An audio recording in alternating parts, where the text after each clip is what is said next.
Good morning. मैं हूं Aslam sir और मैं आज आपको पढ़ा रहा हूं इंग्लिश, जो हर क्लास में आता है, इंग्लिश ग्रामर। और ये पार्ट 5 है, पार्ट्स ऑफ स्पीच का पार्ट 5 है।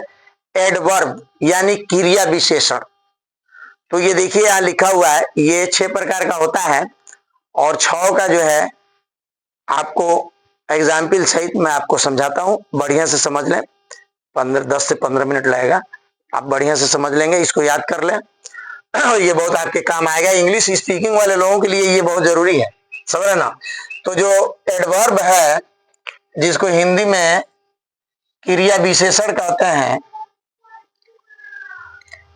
वो क्रिया की विशेषता बताता है।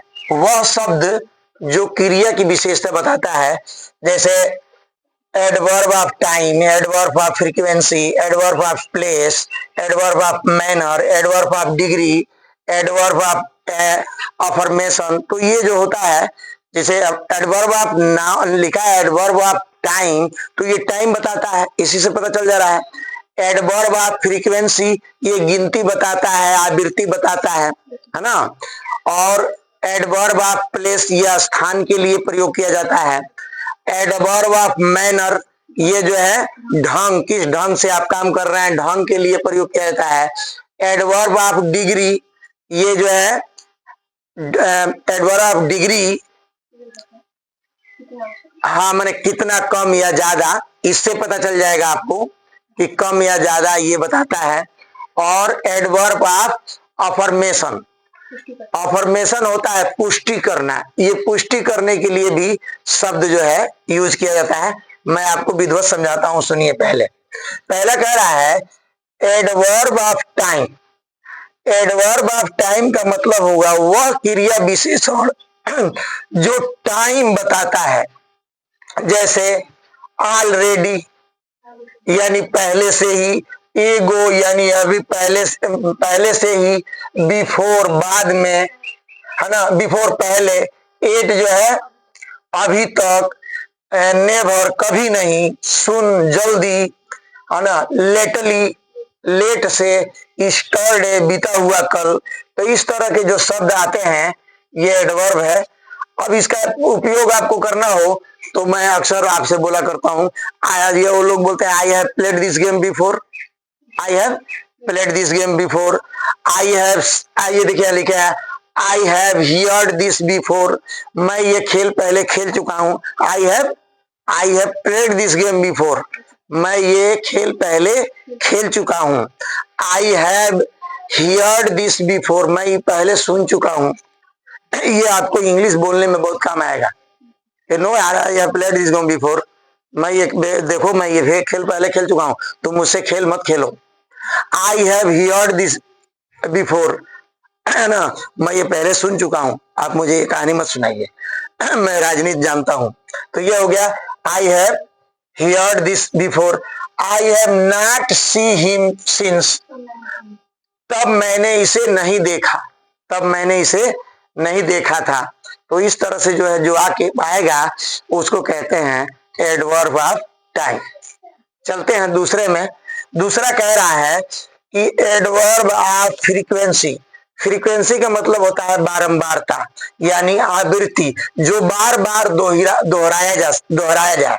जैसे ऑलवेज हमेशा, यूजली यानी प्रयोग किया हुआ है, नॉर्मली यानी अक्सर, समटाइम कभी कभी, वंस एक बार। आ रहा समझ में? तो कभी कभी भी दोहराया जाता है, एक बार भी, रोज एक बार, अच्छा एक बार, अच्छा ठीक है एक बार। नॉर्मली ये सब शब्द आता है, इसको फ्रीक्वेंसी कहते हैं, एडवर्ब ऑफ फ्रीक्वेंसी। जैसे देखिए लिखा है it's always cold in the room, यह रूम हमेशा ठंडा रहता है। तो ये बोलने में भी सीखे कि it's always cold in the room, यह रूम हमेशा ठंडा रहता है। दूसरा है I normally go to the gym, मैं अक्सर जिम जाता हूं। I normally go to the gym, मैं अक्सर जिम जाता हूं।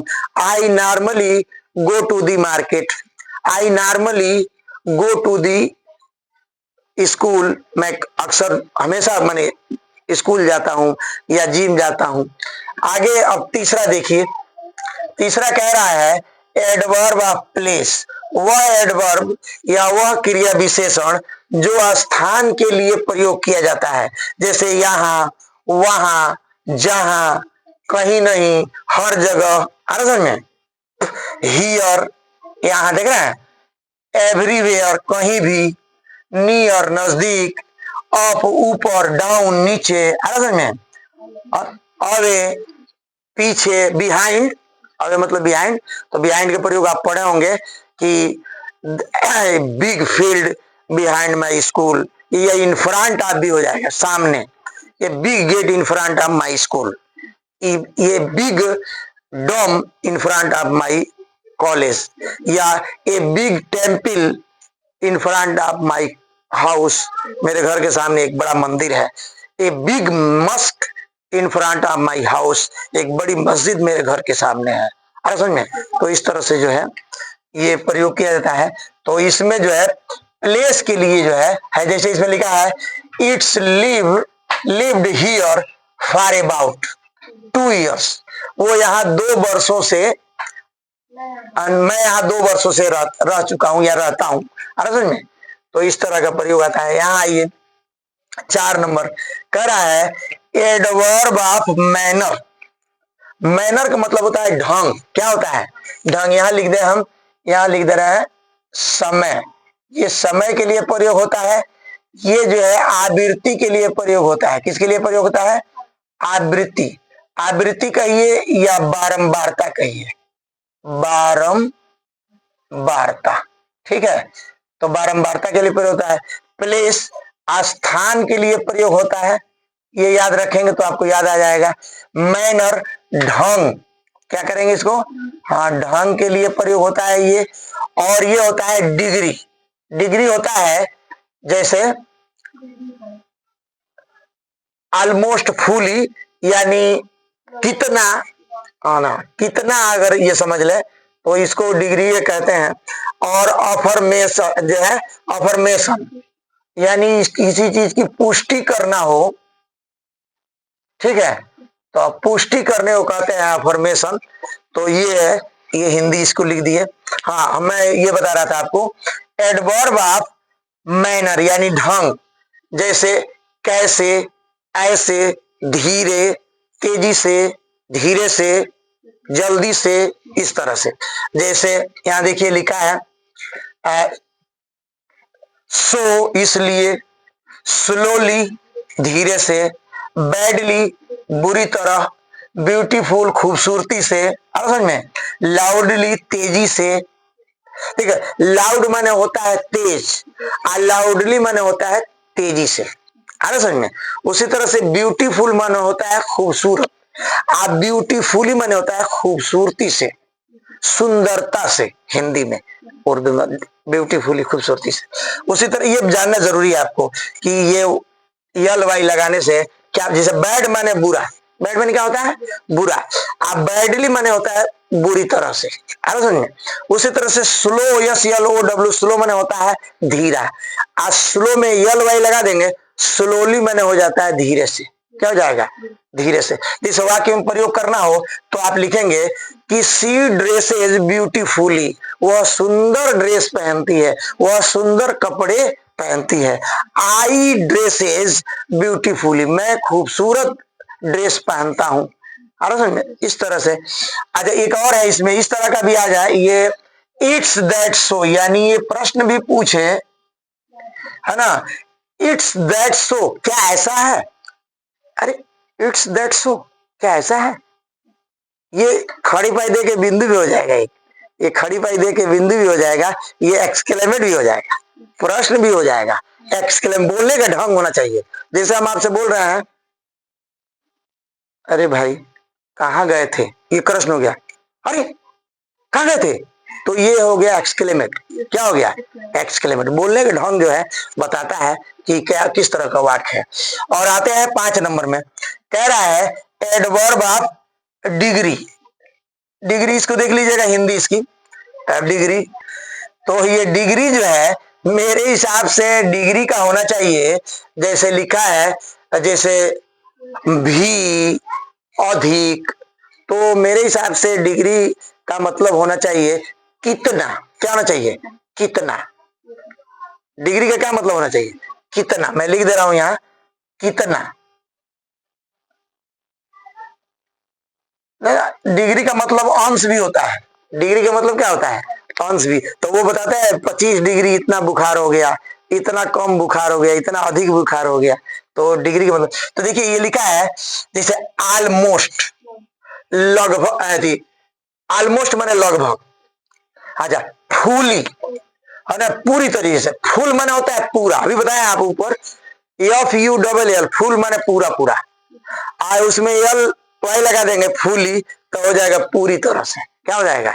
पूरी तरह से। टू माने होता है भी, अरे में एक होता है TO2 माने तक होता है, और एक TOO2 माने भी। जैसे कोई कहता है आपसे कि आई लव यू, तो आप कहते हैं आई लव यू टू, मैं भी आपसे प्यार करता हूं। तो इस तरह से। अब ये है एनफ, अधिक। एनफ माने अधिक। इसका प्रयोग करना हो तो जैसे आई एम फुली, जो है प्रिपेयर्ड, मैं पूरी तरीके से तैयार हूं। आई एम फुली प्रिपेयर, मैं पूरी तरीके से तैयार हूं। उसी तरह से जो है, अब आ जाइए लास्ट में आपको समझा दें, एडवर्ब ऑफ अफर्मेशन। अफर्मेशन का मतलब होता है इसकी पुष्टि करिए, दलील दीजिए, इसकी दलील दीजिए। अगर ये गलत है तो दलील दीजिए, और ये सही है तो इसकी भी दलील दीजिए। लोग बोलते हैं, ये ज्यादातर जो है ये न्यायालय में इसका यूज किया जाता है कि आप दलील दीजिए, कि इसकी पुष्टि कीजिए। जैसे लिखा है श्योरली, क्या लिखा है? श्योरली मतलब निश्चित रूप से। लिखा है नो, नहीं।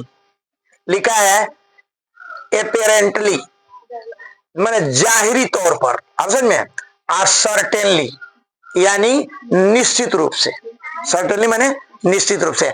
आई certainly go to the gym, मैं जिम निश्चित रूप से जाऊंगा। ऐसा में मैं आपको बताया था, एक और निश्चित शब्द से एक वाक्य बनता है। मैं आपको 1 मिनट दीजिए, मैं समझा दूं।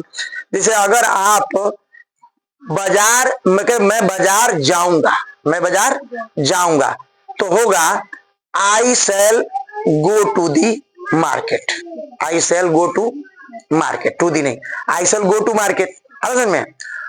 और अगर इसको मैं कहूं कि नहीं, मैं बाजार आज मैं बाजार निश्चित ही जाऊंगा, तो हो जाएगा I will go to the market. I will go to market, I will go to market. मैं बाजार निश्चित रूप से जाऊंगा। निश्चित करना हो, सेल को आप विल कर दीजिए, विल की जगह पर सेल कर दीजिए। उसी तरह से ये कह रहा है कि श्योरली यू आर मिस्टेकन, निश्चित रूप से आप गलत हैं या आप गलती कर रहे हैं। अरे निश्चित रूप से आप गलती हैं। तो निश्चित रूप से के लिए ये शब्द जो है श्योरली, नो, एपेरेंटली या सर्टेनली का प्रयोग किया जाता है। जैसे surely you are mistaken, surely you are badly. में तो इस तरह से जो है होता है। इसको देखिए, ये अगर आप याद कर ले तो आपको बोलने का ढंग आ जाएगा। ये शब्द जो है, शब्द है एडवर्ब। आपको एडवर्ब मैं सिर्फ 4 बताया हूंगा उसमें, स्लोली, यूजली, ब्यूटीफुली, इतना ही ना बताए थे। इसमें देखिए 1 2 3 4 5 6 7 8 9 10 11 12 13 14 15 16 17 18 19 20 21 22 23 24 25 26 27 28 29 30 31। मैंने आपसे कहा था कि 20 से अधिक मैं सब बताऊंगा। 20 से अधिक प्रोनाउन, 20 से अधिक नाउन, 20 से अधिक एडवर्ब, 20 से अधिक प्रोनाउन, सब मैं बताऊंगा। तो हर आप इसको याद कर लीजिए कि इतने एडवर्ब होते हैं, प्रयोग कहाँ होता है, इससे आपको मदद मिल जाएगा। मैं हूं असलम सर।